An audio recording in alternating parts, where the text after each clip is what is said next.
Bienvenidos a la culminación de este tema número 3, titulado Los dos pactos.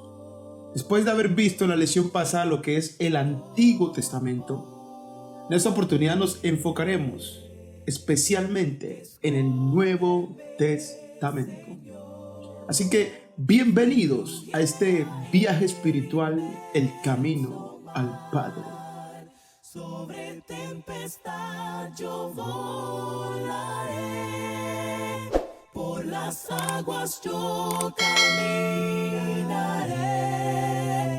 descansaré por siempre, descansaré por siempre. Comenzaremos mirando el inicio del nuevo pacto, un pacto entre Dios y todas las naciones, registrado en las Escrituras desde Hechos capítulo 2, en un evento muy especial, el cual Dios escogió en el año 33 después de Cristo para establecer su nuevo pacto. Día llamado el Día de Pentecostés, celebrado después de la resurrección de Jesucristo y su ascensión a los cielos. Vamos mirando primeramente que en los días del antiguo pacto, Dios anunció la venida de uno nuevo y diferente. En Jeremías capítulo 31, versículos 31 al 4, dice la palabra del Señor. He aquí vienen días, dice Jehová, en los cuales haré nuevo pacto con la casa de Israel y con la casa de Judá. Dios está anunciando que vendrían en el futuro días en los cuales iba a establecer un nuevo pacto. Ahora, él ya tenía un pacto con la casa de Israel y con la casa de Judá, pero ahora iba a venir uno nuevo y diferente. Y lo explica en el versículo 32, diciendo, no como el pacto que hice con sus padres el día que tomé su mano para sacarlos de la tierra de Egipto. Evento que ya conocimos cuando estudiamos en la lección pasada el Antiguo Testamento. Cómo Dios llama a una nación de Egipto para establecer un pacto con ellos en el monte Sinaí. Y esa nación es Israel. Pero aquí Dios está anunciando que iba a hacer con ellos un nuevo pacto. Desde luego hasta aquí, en este pasaje especial, no se revela con exactitud que los gentiles o los no judíos iban a ser parte de este nuevo pacto. Mas sigue diciendo la Escritura, en el mismo versículo, la razón por la cual Dios iba a establecer un nuevo pacto. Dice, porque ellos, es decir, los judíos, invalidaron mi pacto, aunque yo fui un marido para ellos, dice Jehová. Presta atención y note cómo Dios está no solamente anunciando la venida de un nuevo pacto, sino que está anunciando el fin del pacto que él había hecho con ellos cuando los sacó de la tierra de Egipto. Y la razón es que ellos no permanecieron fieles al pacto que Dios había establecido con la casa de Israel. Sigue diciendo la palabra del Señor. Pero este es el pacto que haré tiempo futuro con la casa de Israel. Después de aquellos días, dice Jehová, daré mi ley en su mente y las escribiré en su corazón. Y yo seré a ellos por Dios y ellos me serán por pueblo. Es bien interesante notar que para el tiempo que Jeremías está promulgando esta profecía de parte del Señor, Israel era el pueblo de Dios, pero Dios aquí anuncia que en este nuevo pacto, Él les será por Dios y ellos les serán por pueblo. ¿No que ya eran su pueblo? Esto nos indica de la naturaleza de este nuevo pacto. Iba a ser un pacto que iba a ir más allá de sus fronteras, más allá de las fronteras físicas de la nación de Israel. Dios iba a entregar su ley en la mente de ellos. Y en el proceso de esta lección, vamos a ver de qué manera se escribió en el corazón de aquellos hombres el nuevo pacto que Dios iba a establecer con esta nueva nación. Versículo 34. Porque perdonaré la maldad de ellos y no me acordaré más de su pecado. Esta última descripción de Dios acerca del perdón de pecados como característica especial del nuevo pacto es un sello fundamental que nos va a ayudar a distinguir la naturaleza espiritual de este nuevo pacto y entender cómo el Antiguo Testamento era precisamente este tiempo de preparación para lo que habría de venir, donde Dios iba a tener a personas verdaderamente redimidas por Él. Y estas palabras que en este contexto lo vemos como un tiempo futuro, ya para los días del Nuevo Testamento, el Espíritu Santo declara lo siguiente en Hebreos capítulo 8 versículo 13, que Dios cuando dijo haré un nuevo pacto, se refería a lo siguiente.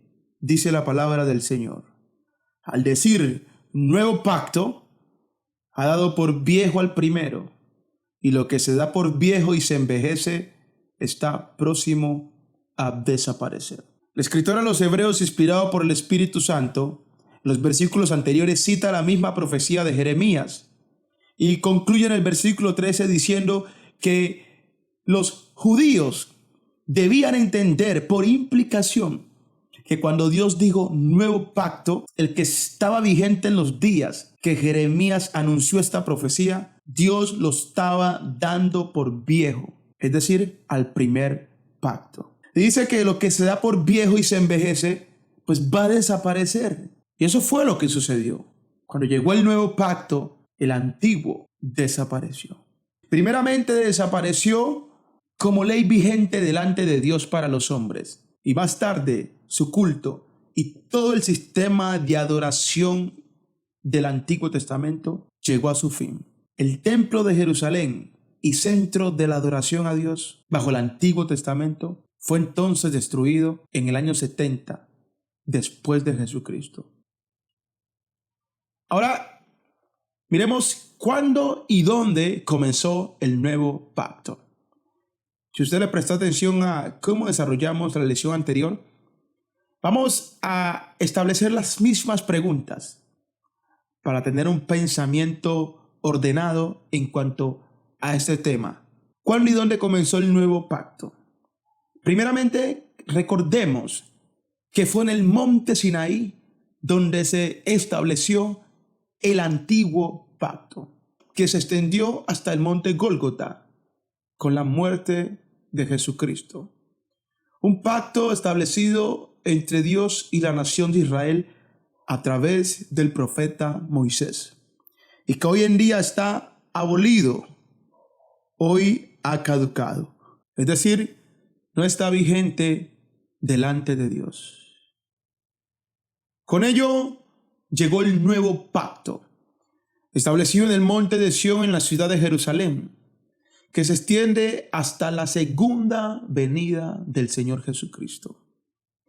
Establecido entre Dios y todas las naciones a través de Jesucristo, y que hoy está vigente. Hoy los hombres se pueden acercar a Dios no a través del antiguo pacto, sino a través del nuevo pacto. Ley que se ha abierto y se promulgó para todas las naciones, comenzando desde Jerusalén. Y dice la palabra del Señor en la profecía de Isaías capítulo 2, versículo 2 al 3.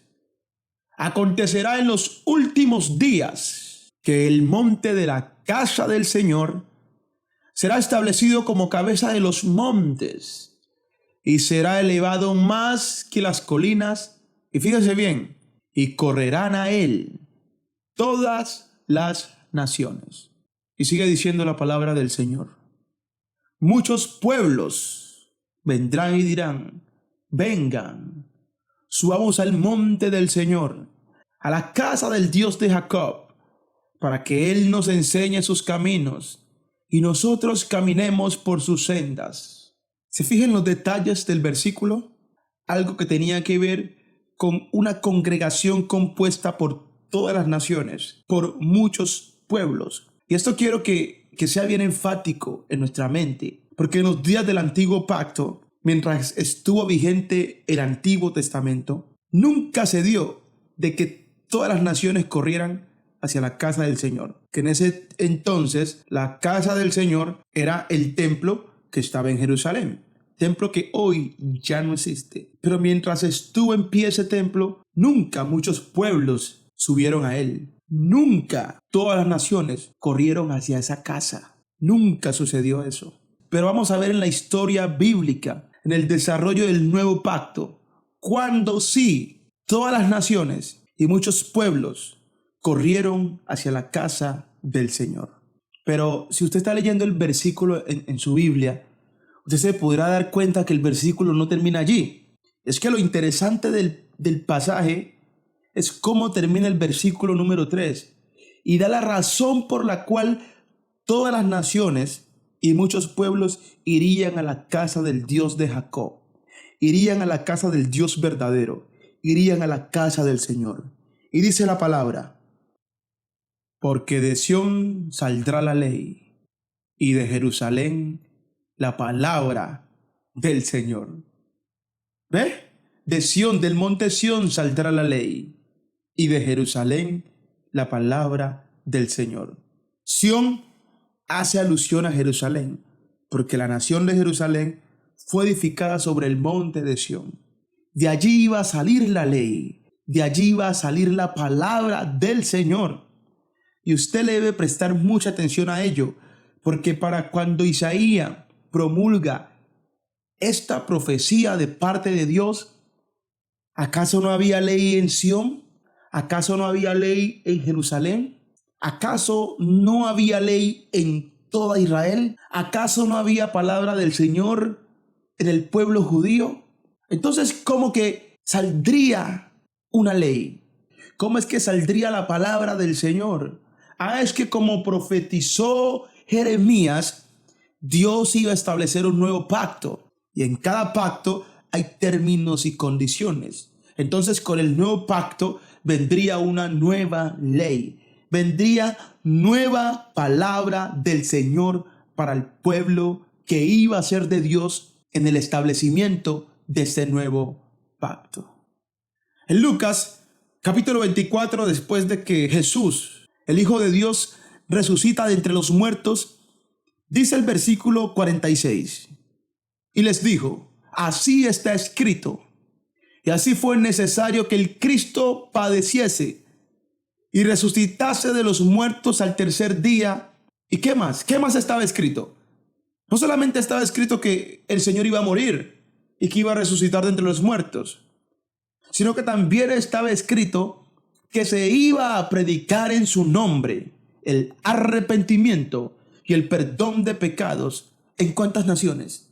En todas las naciones, comenzando desde Jerusalén. Y vosotros sois testigos de estas cosas, los apóstoles. He aquí, yo enviaré la promesa de mi Padre sobre vosotros, pero quedaos vosotros en la ciudad de Jerusalén hasta que seáis investidos de poder desde lo alto. Entonces, la ley, la palabra del Señor que saldría, iba a ser una palabra que iba a contener un mensaje claro y específico en toda la humanidad, porque involucra a todas las naciones. Y es el mensaje del arrepentimiento y el perdón de pecados. Y eso se iba a anunciar a todas las naciones. Y se comenzó a anunciar después de que Jesucristo cumplió con la obra de su Padre aquí en la tierra, muriendo en la cruz por todos los pecadores y venciendo la muerte al tercer día. Ahora, en Hechos capítulo 1, versículo 4, se prepara entonces el evento donde va a dar lugar al establecimiento de este nuevo pacto. Dice el versículo 4: y estando juntos Jesús y sus discípulos, el Señor les mandó que no se fueran de Jerusalén, sino que esperasen la promesa del Padre, la cual les dijo, oísteis de mí. ¿Pero cuál promesa? Pues ya la leímos en Lucas capítulo 24, cómo él le dijo que debían esperar en Jerusalén, porque iban a ser investidos de poder desde lo alto. Versículo 5, porque Juan ciertamente bautizó con agua, mas vosotros seréis bautizados con el Espíritu Santo dentro de no muchos días. Entonces, no quedaban muchos días en los cuales se iba a dar este evento. ¿Cuál evento? Que los discípulos, los apóstoles, los 12 apóstoles, iban a ser bautizados con el Espíritu Santo. Es decir, iban a ser investidos de poder desde lo alto. Y ese iba a ser un evento que iba a estar acompañado con la predicación que ya estaba escrita, que se tenía que cumplir. La predicación del arrepentimiento y el perdón de pecados en todas las naciones, comenzando ¿desde dónde? Desde Jerusalén. Por eso él les mandó que no se fueran de Jerusalén. Versículo 8 les dice, pero recibiréis poder cuando haya venido sobre vosotros, ¿quién? El Espíritu Santo. ¿Y qué iban a hacer ellos? Iban a ser testigos en Jerusalén. Es decir, la consecuencia de que ellos iban a recibir ese poder desde lo alto impartido por el Espíritu Santo es que ellos serían testigos del Señor en Jerusalén, en toda Judea, en Samaria y hasta lo último de la tierra. Es decir, en todas las naciones. Pero esto iba a comenzar desde Jerusalén. En Hechos capítulo 2, versículo 1 y siguientes, fíjense cómo se cumple al pie de la letra esta promesa, que nos asegura de que con esto se cumple la profecía de Jeremías y de Isaías acerca de el nuevo pacto, la nueva ley, la nueva palabra del Señor que iba a salir desde Jerusalén y que iba a llegar a todas las naciones. Dice el versículo 1, cuando llegó el día de Pentecostés, evento sucedido después de la resurrección y regreso al cielo del Señor Jesucristo. Es decir, cuando llegó este día, ya el Señor estaba en el cielo. Cuando llegó el día de Pentecostés, estaban todos unánimes juntos. Este todos incluye solamente a los apóstoles. Este ya es otro día aparte del día que leemos en el capítulo 1 de Hechos. Y dice la palabra del Señor, y de repente vino del cielo un estruendo como de un viento recio que soplaba, el cual llenó toda la casa donde estaban sentados. Y se les aparecieron lenguas repartidas como de fuego, asentándose sobre cada uno de ellos. Y fueron todos los que estaban allí, los 12 apóstoles, llenos del Espíritu Santo. Es decir, fueron en ese momento investidos de poder desde lo alto, como Cristo les prometió. ¿Y qué resultado se dio? Y comenzaron a hablar, como Cristo les dijo, y seréis testigos. Comenzaron a hablar, y aquí está el poder, en otras lenguas, en otros idiomas. ¿Según quién? Según el Espíritu les daba que hablasen. Desde aquí comienza la inspiración del nuevo pacto, la revelación del Nuevo Testamento. Aquí es donde se nos comienza a detallar cómo el Espíritu Santo iba a ser ese actor principal en la inspiración de los apóstoles para con el nuevo pacto. De allí la promesa de Jeremías que dijo, y yo les daré mi ley en su mente y las escribiré en las tablas de su corazón. En ese establecimiento del nuevo pacto no iba a venir un hombre como lo hizo Moisés con 2 tablas de piedra dictando la ley, sino que directamente el Espíritu de Dios iba a usar las tablas de los corazones de los apóstoles para revelar la doctrina, la palabra del Señor, la ley del Señor del Nuevo Testamento, la cual ellos nos escribieron para todos nosotros, para que todos nosotros, a través de esos escritos, podamos hacer la voluntad del Señor en nuestros días. Por razones de tiempo, me iré al versículo 14, donde dice: entonces Pedro, poniéndose en pie, ¿con quiénes? Con los 11. Es decir, habían 12 hombres que estaban unánimes juntos en este día de Pentecostés, sobre los cuales vino el Espíritu Santo. Entonces Pedro, poniéndose en pie con los 11, alzó la voz y les habló. No les habló sus propias palabras, sino que lo que iba a hablar a partir de aquí iba a ser la inspiración misma del Espíritu Santo. Y les habló diciendo: varones judíos y todos los que habitáis, ¿en dónde? En Jerusalén.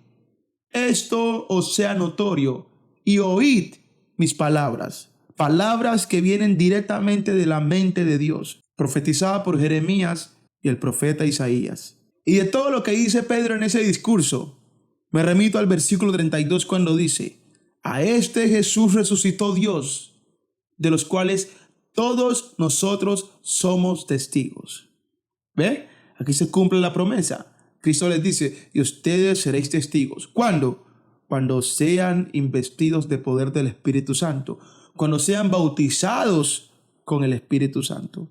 Entonces los apóstoles, con gran valentía y poder, señales, prodigios y milagros, iban a dar testimonio de la muerte, la sepultura y la resurrección de Cristo, declarando la muerte, sepultura y resurrección de Jesucristo, el evangelio que es poder de Dios para salvación a todo aquel que cree, primeramente a los judíos y luego a los gentiles, a los que no son judíos, es decir, a todas las naciones.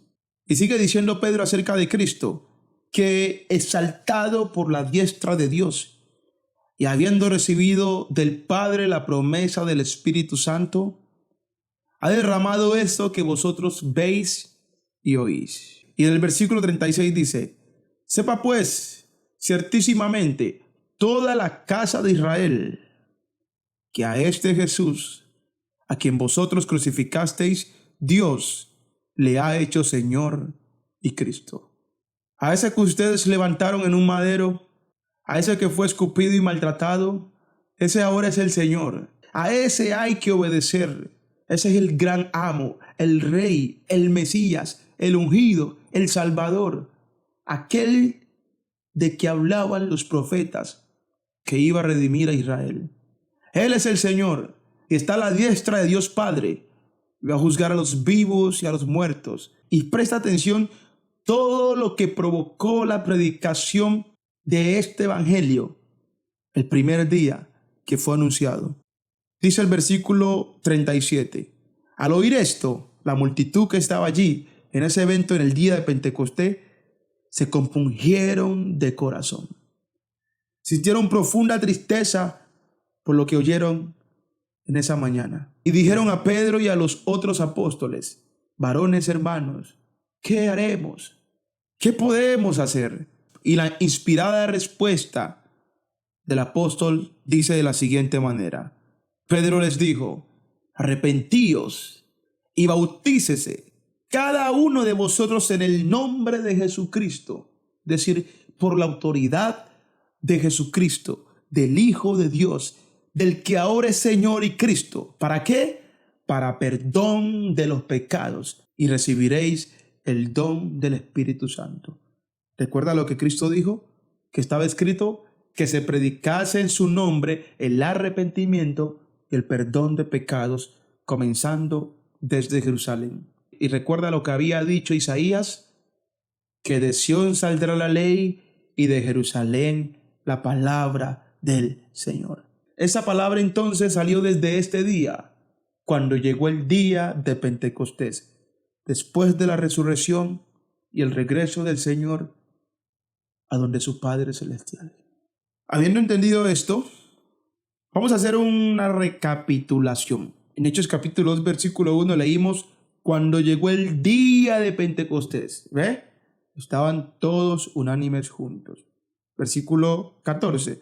Entonces Pedro, poniéndose en pie con los 11, alzó la voz y les habló diciendo: varones judíos y todos los que habitáis, ¿en dónde? En Jerusalén. Esto sea notorio y oíd mis palabras. Versículo 38. Pedro les dijo: arrepentíos y bautícese cada uno de vosotros en el nombre de Jesucristo para perdón de los pecados. ¿Ve? Aquí estoy resaltando cada frase importante en este desarrollo de la profecía de Isaías capítulo 2. Ahora vamos a Lucas capítulo 24 y solamente nos vamos a quedar con el verso 47, que dice, de lo que estaba escrito, que el Señor les explica a los discípulos, que estaba escrito que se predicase en su nombre, ¿qué cosa? El arrepentimiento y el perdón de pecados. ¿Lo ve? ¿En dónde? En todas las naciones. En todas las naciones. Comenzando ¿desde dónde? Desde Jerusalén. Mire cómo Dios es tan específico para que entendamos el desarrollo de su voluntad.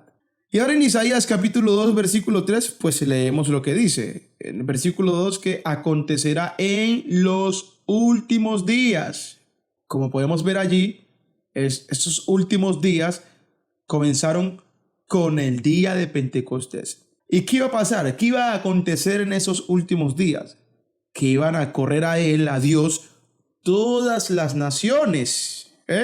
Y ese evento iba a suceder comenzando desde Jerusalén. Ahora el versículo 3 dice, porque de Sión saldrá la ley y de Jerusalén la palabra del Señor. Hasta aquí podemos entonces responder a la pregunta, ¿cuándo y dónde comenzó el nuevo pacto? ¿Cuándo? Cuando llegó el día de Pentecostés. ¿Dónde? En la ciudad de Jerusalén, edificada sobre el monte de Sión. ¿Difícil de entender? No, para nada. Algo a resaltar muy maravilloso de este evento es que un nuevo principio comenzó en aquel día de Pentecostés. Recordemos que Dios en el principio creó los cielos y la tierra. Pero el verdadero principio de la renovación de todas las cosas comenzaba en el día de Pentecostés. Por eso cuando Pedro, el apóstol, predicó por primera vez a los gentiles, narrando la historia de cómo fue la conversión de ellos, dijo en Hechos capítulo 11, versículo 14, y cuando comencé a hablar, cayó el Espíritu Santo sobre ellos, es decir, sobre los gentiles, también como sobre nosotros al principio. ¿Al principio de qué? Al principio del nuevo pacto, al principio de la nueva ley, de la nueva palabra del Señor, de la predicación del arrepentimiento y del perdón de pecados a todas las naciones. Eso nos lleva a meditar con qué fue instituido el nuevo pacto. Y al ver esa imagen, cómo ese hombre era clavado en esa cruz sin cometer un solo pecado, llevaría a los judíos a pensar el momento en el cual ellos debían sacrificar un cordero sin mancha y sin contaminación, y ver que eso apuntaba a un ser que viviría sin pecado en este mundo. Y debe ser bien dramático en la mente de nosotros, hombres que hemos transgredido la ley de Dios, cómo Jesús sin pecado se entregó por toda la humanidad. Mateo capítulo 26, versículo 27, anunciando su muerte, dice, y tomando la copa, y habiendo dado gracias les dio, diciendo, bebed de ella todos. Jesús en lo que nosotros llamamos la última cena, es decir, la última vez que Él cenó con sus discípulos. El Señor aprovecha este evento tan conmemorativo para anunciar el derramamiento de su sangre. El derramamiento de su sangre por un nuevo pacto que incluiría el perdón de los pecados. Y les dice la razón por la cual debían beber todos de ella. Porque esto es mi sangre del nuevo pacto, que por muchos es derramada para remisión de los pecados, es decir, para el perdón de los pecados. Entonces, el nuevo pacto tiene una sangre que lo representa. No es la sangre de animales como la que representaba el antiguo pacto, sino que es la mismísima sangre del Hijo de Dios. Juan habló de él. El apóstol Juan nos escribe el evento en el cual Juan el Bautista dice lo siguiente. El siguiente día vio Juan el Bautista a Jesús que venía a él y dijo: He aquí el Cordero de Dios que quita el pecado del mundo.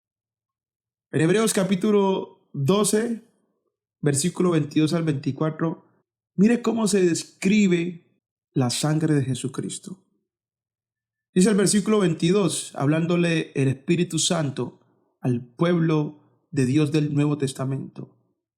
Aquellos hombres que ya habían sido redimidos por Cristo, les dice: ustedes en cambio, es decir, a diferencia de los israelitas, se han acercado al monte Sión y a la ciudad del Dios vivo. ¿Cuál es esa?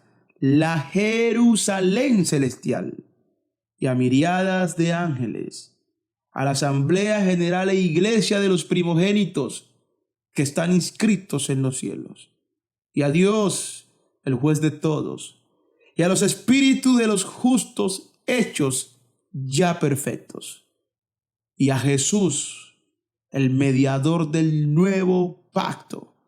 ¿Y a qué más? Y a la sangre rociada que habla mejor que la sangre de Abel. Hay una sangre que da más testimonio que la sangre de Abel. Ahora, ¿para quién fue dado el nuevo pacto? Después que Jesús resucita de los muertos, dice en Marcos capítulo 16, versículo 15 a sus discípulos: id por todo el mundo, por todo el mundo, y predicad el evangelio a toda criatura. Y es el evangelio que contiene el mensaje del arrepentimiento y el perdón de pecados, que es el mensaje que Cristo dijo que se debía anunciar en todas las naciones, que contiene la nueva ley y la palabra del Señor que saldría desde Jerusalén. Y en Mateo capítulo 28, versículo 19 dice: por tanto, id y haced discípulos a todas las naciones, bautizándolos en el nombre del Padre, del Hijo y del Espíritu Santo. ¿A dónde iban a ser discípulos los apóstoles? A todas las naciones. ¿Ve? Entonces el nuevo pacto fue dado ¿para quién? No solamente para Israel, no solamente para la casa de Israel, no solamente para la casa de Judá, sino para todas las naciones. En Efesios capítulo 2, versículo 11 dice la palabra del Señor: por tanto, acordaos de que en otro tiempo vosotros, los gentiles en cuanto a la carne, erais llamados incircuncisión por la llamada circuncisión hecha con mano en la carne. Esta carta es escrita a hombres de Dios que no eran judíos, sino que eran gentiles, es decir, de todas las naciones. Se habían convertido a Cristo a través del evangelio del Señor. Ellos, pues, habían recibido ya el mensaje del arrepentimiento y del perdón de pecados. Y quien escribe aquí, el apóstol Pablo, a través de esta carta, le está recordando cómo ellos eran considerados o llamados en otro tiempo, en el tiempo de la ley del Antiguo Testamento. Y les dice que ellos eran llamados incircuncisos. Así eran llamados los que no eran judíos. ¿Por qué? Por lo que los judíos llamaban la circuncisión hecha con mano en la carne. Sigue diciendo el versículo 12. En aquel tiempo los gentiles estabais sin Cristo, alejados de la ciudadanía de Israel y ajenos a los pactos de la promesa, sin esperanza y sin Dios en el mundo. Esa es la triste condición de los gentiles, cuando todavía existía el antiguo pacto. Pero al llegar un nuevo pacto todo cambió. Y recordemos que para que ese nuevo pacto se estableciera, la sangre de Jesucristo debía ser derramada. Porque la sangre de Cristo es la sangre del nuevo pacto. Y dice el versículo 13, pero ahora, en el tiempo en el cual esta carta se escribió, que ya para nuestros días pleno 2022 han pasado más de 2000 años cuando se escribió esta carta. Y en ese tiempo les dice el apóstol Pablo: pero ahora en Cristo Jesús, vosotros, que en otro tiempo estabais lejos, en los tiempos del antiguo pacto, habéis sido hechos cercanos. ¿Por medio de qué? ¿Qué había permitido que los gentiles, que no eran parte del pueblo de Dios en el Antiguo Testamento, ahora se acercaran a Dios? ¿Qué permitió eso? El derramamiento de la sangre de Jesucristo. ¿Ve? En la cruz del Calvario, en el monte Gólgota. Y sigue diciendo la palabra: porque Él, Cristo, es nuestra paz, que de ambos pueblos hizo uno, de los judíos y de los gentiles hizo uno, derribando la pared intermedia de separación, aboliendo en su carne las enemistades. ¿Cuáles enemistades? La ley de los mandamientos expresados en ordenanzas, la ley que recibieron los judíos en el monte Sinaí. ¿Y para qué Jesucristo abolió con su muerte esta ley? Para crear en sí mismo de los dos un solo y nuevo hombre. Es decir, de los judíos y de los gentiles, establecer o crear un nuevo hombre llamado cristiano, según Hechos capítulo 11, versículo 26. ¿Y haciendo qué con esto? Haciendo la paz, porque los judíos en los tiempos de la ley, antes del nuevo pacto, no se llevaban con los gentiles, con los que no eran parte de su pueblo. Y Cristo vino a hacer la paz. Cristo vino a llamar a todas las naciones a una sola congregación. Versículo 16.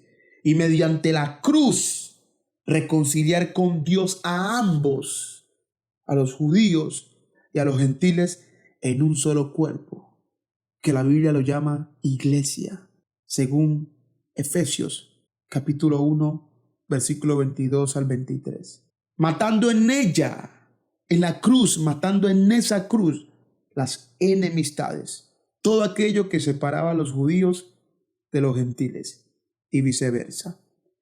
Versículo 17. Y vino Jesús y anunció las buenas nuevas de paz, es decir, el evangelio, a vosotros que estabais lejos, los gentiles, y a los que estaban cerca, los judíos. Versículo 18. Porque por medio de él, de Jesús, los unos y los otros, es decir, los judíos y los gentiles, tenemos entrada por un mismo espíritu al Padre, como bien lo señala Romanos capítulo 3, versículos 29 al 30. Cristo iba a hacer que el mundo judío y el mundo gentil, Israel y todas las naciones, llegaran a Dios bajo una sola ley, bajo una sola doctrina, un solo paquete de enseñanzas. Versículo 19.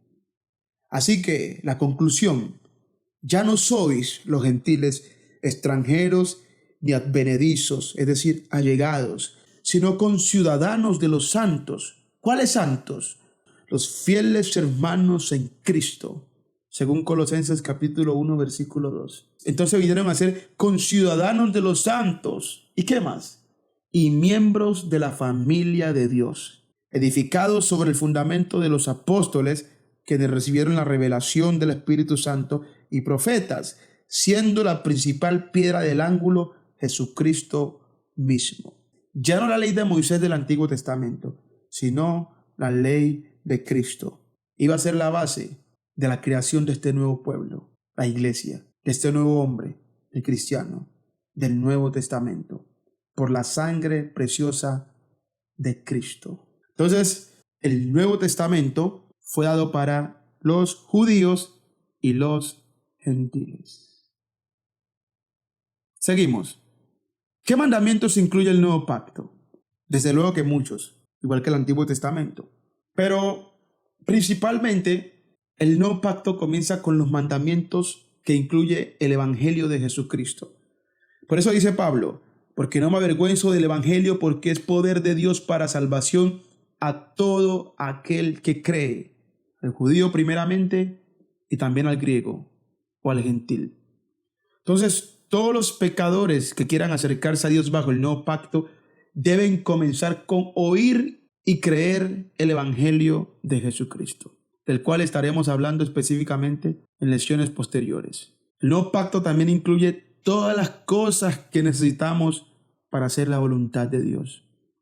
En 2 de Pedro capítulo 1 versículo 3 dice: como todas las cosas que pertenecen a la vida y a la piedad nos han sido dadas por su divino poder, mediante el conocimiento de aquel que nos llamó por su gloria y excelencia. Pedro en los días del nuevo pacto dice que todas las cosas, no algunas, todas las cosas que pertenecen a la vida y a la piedad nos han sido dadas por su divino poder, mediante el conocimiento de Dios, que los había llamado por su gloria y excelencia. Entonces, al escudriñar y leer los escritos de los apóstoles del Nuevo Testamento, entonces podemos nosotros acceder a todas las cosas que pertenecen a la vida y a la piedad. Un conjunto de mandamientos y doctrinas para que el hombre pueda ser perfecto, capacitado para toda buena obra, para seguir la voluntad del Altísimo en lo que Él nos pide que hagamos en nuestros días. Observe la siguiente pregunta: ¿qué es el nuevo pacto? Ya miramos qué era el antiguo pacto. Era una sombra del nuevo pacto. ¿Qué es el nuevo pacto? Hechos capítulo 13 versículo 38 dice: sabéis pues esto, varones hermanos, que por medio de Él, de Jesucristo, se os anuncia perdón de pecados. Perdón de pecados. Versículo 39. Y que de todo aquello de que por la ley de Moisés del Antiguo Testamento no pudisteis ser justificados, en Él es justificado todo aquel que cree. Entonces, ¿qué es el nuevo pacto? Es un pacto que incluye perdón de pecados, que incluye justificación, que es el acto de Dios declarar inocente al pecador que cree en Jesucristo y a las palabras de Jesucristo. En Hebreos capítulo 8 versículo 6 vemos con más características qué es el nuevo pacto. Dice el versículo 6 que ahora tanto mejor ministerio es el suyo, hablando de Cristo, cuanto es mediador de un mejor pacto establecido sobre mejores promesas. Entonces, ¿qué es el nuevo pacto? Es un pacto que contiene un mejor ministerio que el antiguo. Es un pacto que es mejor que el antiguo. Es un pacto que tiene mejores promesas que el antiguo. Dice el versículo 7, porque si aquel primero, ¿lo ve?, hubiera sido sin defecto, ciertamente no se hubiera procurado lugar para el segundo. Entonces este segundo pacto es un nuevo pacto, es un pacto perfecto. Es un pacto que cubre a cabalidad el propósito del plan de redención, el propósito final. Versículo 8, y cita la profecía de Jeremías que leímos hace un rato, porque reprendiéndolos dice el Señor: he aquí vienen días, dice el Señor, en que estableceré con la casa de Israel y con la casa de Judá un nuevo pacto, no como el que hice con sus padres. Entonces, ¿qué es el nuevo pacto? Es un pacto diferente al Antiguo Testamento. Es un pacto nuevo, no como el pacto que hice con sus padres el día que los tomé de la mano para sacarlos de la tierra de Egipto, porque ellos no permanecieron en mi pacto y yo me desentendí de ellos, dice el Señor. Es decir, los abandonó. Por lo cual este es el pacto que haré con la casa de Israel después de aquellos días, dice el Señor. Pondré mis leyes en la mente de ellos y sobre su corazón las escribiré. Y seré a ellos por Dios y ellos me serán a mí por pueblo. Y ninguno enseñará a su prójimo, ni ninguno a su hermano, diciendo: conoce al Señor, porque todos me conocerán desde el menor hasta el mayor de ellos. Porque seré propicio a sus injusticias, y nunca más me acordaré de sus pecados y de sus iniquidades. Cosa que no se podría hacer bajo el antiguo pacto, porque cada año que iban al sacrificio por los pecados, debían recordar sus pecados. Es decir, sus conciencias quedaban aún perturbadas por las transgresiones que habían cometido delante de Dios. Pero en el nuevo pacto, la paz que Dios le da al hombre sobrepasa todo entendimiento, porque Dios perdona sus pecados para nunca más acordarse de ellos. Y del versículo 13 recordamos que este nuevo pacto daría por viejo el primero y pondría entonces el fin del Antiguo Testamento. Aprendemos también en esta lección hasta cuándo durará el nuevo pacto. Buena pregunta, aunque en la ilustración que nos ha acompañado durante esta lección se nos hace obvio que hasta la segunda venida del Señor. Pero vamos a verlo con la Escritura. En 1 Corintios capítulo 15, versículo 23 al 26 dice: pero cada uno en su debido orden, hablando de la resurrección. Cristo, las primicias, luego los que son de Cristo, en su venida. Repito, está hablando el apóstol Pablo acerca de la resurrección. El debido orden de la resurrección eterna, es decir, para la vida eterna. Cristo el primero y luego los que son de Cristo. ¿Cuándo van a resucitar los que son de Cristo? En su venida. Luego el fin, luego de la resurrección, ¿qué va a venir? El fin. ¿Cuándo? Cuando entregue el reino al Dios y Padre. Cuando haya suprimido todo dominio, toda autoridad y toda potencia. Porque es preciso que Él, es decir, Cristo, reine hasta, indica límite de tiempo. ¿Hasta cuándo? ¿Hasta cuándo es preciso que Cristo reine? Hasta que haya puesto a todos sus enemigos debajo de sus pies. Es decir, que Cristo ahora mismo está reinando y lo hará hasta que todos sus enemigos sean dominados por Él. Y mire cómo dice el versículo 26. Y el último enemigo que será destruido es la muerte. Preguntemos, ¿ha sido ya destruida la muerte? La respuesta es no. La muerte sigue predominando en esta vida. Pero en la venida de Cristo, después de la resurrección, cuando llegue el fin, ya la muerte será destruida, porque ya no habrá más muerte. Entonces terminará el presente orden, el nuevo pacto, porque ya habría cumplido la misión de acercar eternamente a los hombres a Dios.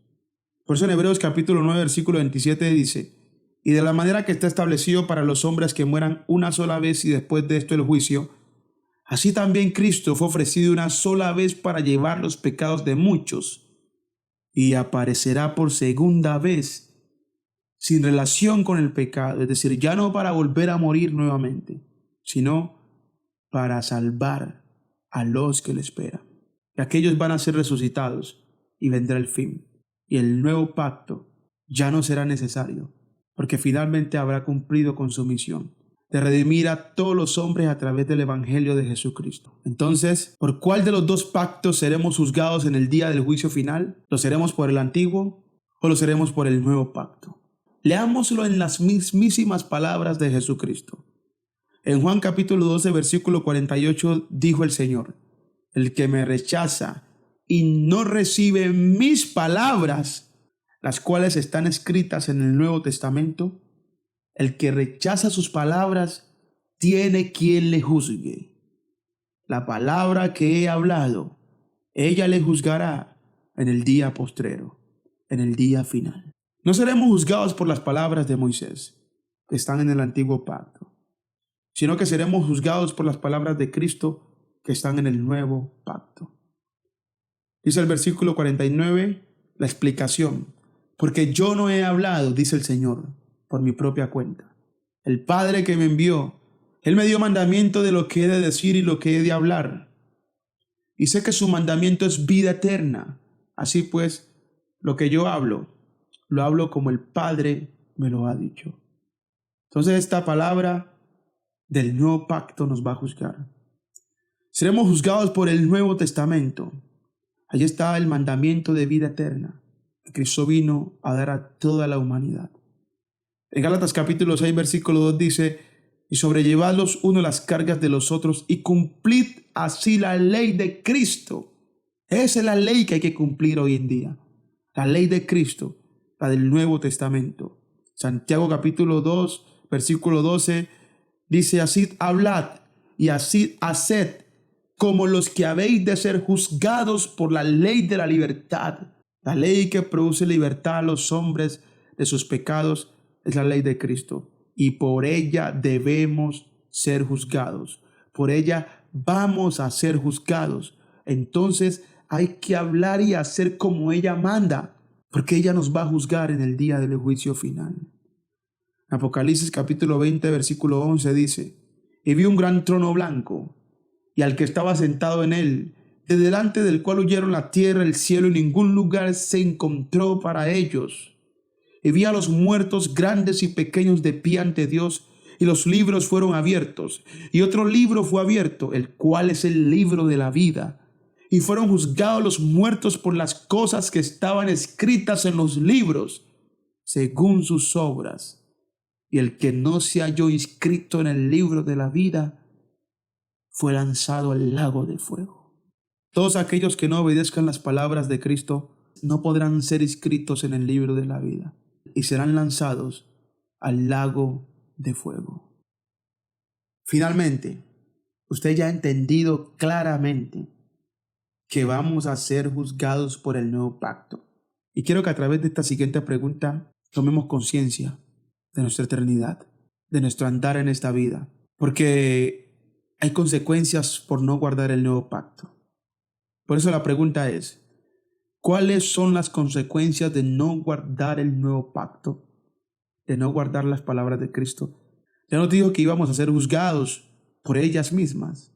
Dice entonces segunda de Tesalonicenses capítulo 1 versículos 7 al 9.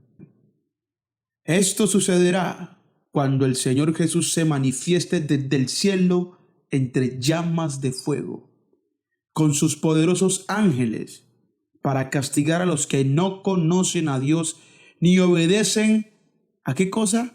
Al Evangelio de nuestro Señor Jesucristo, que es la palabra del nuevo pacto, que es el mensaje del arrepentimiento y el perdón de pecado a todas las naciones. Y el Señor va a castigar a los que no obedecen ese Evangelio.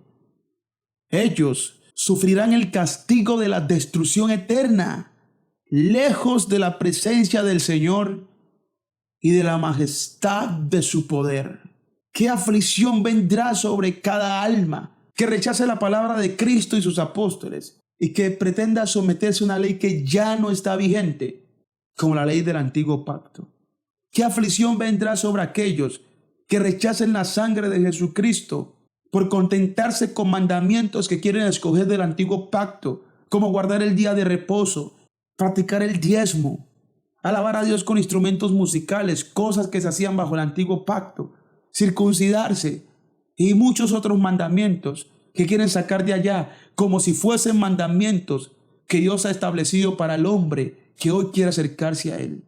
Los mandamientos que Dios ha establecido para que los hombres hoy nos acerquemos a Él están en el Nuevo Testamento, dado por Cristo a través de sus apóstoles, quienes fueron inspirados por el Espíritu Santo. En conclusión, Dios demanda a todos los que hoy quieren hacer su voluntad reconocer en el nuevo pacto su autoridad final para todas las naciones. En esa última voluntad tenemos el perdón de pecados y la vida eterna por la sangre de Jesucristo, el mediador de un nuevo y mejor pacto, con mejores promesas, por medio del cual hoy nos acercamos a Dios. Es necesario, pues, tener en cuenta las consecuencias de no sujetarnos al nuevo pacto.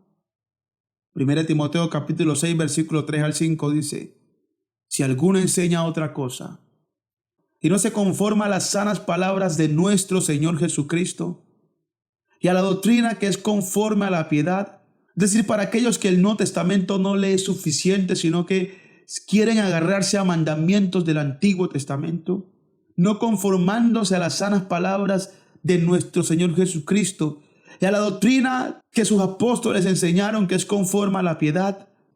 Si alguno enseña otra cosa diferente a ello, está envanecido, nada sabe y delira acerca de cuestiones y contiendas de palabras, de las cuales nacen envidias, pleitos, blasfemias, malas sospechas, disputas necias de hombres corruptos de entendimiento y privados de la verdad, que toman la piedad como fuente de ganancia. Dice el apóstol Pablo: apártate de los tales. ¿Por qué? Porque van rumbo a la condenación de los impíos. ¿Por cuál de los dos pactos buscará usted a Dios? Muchas gracias por la atención brindada, por acompañarme en este tema número 3 del viaje espiritual, el camino al Padre.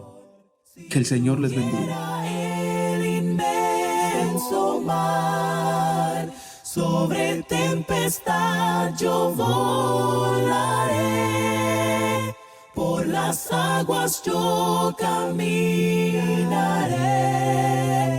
descansaré por siempre.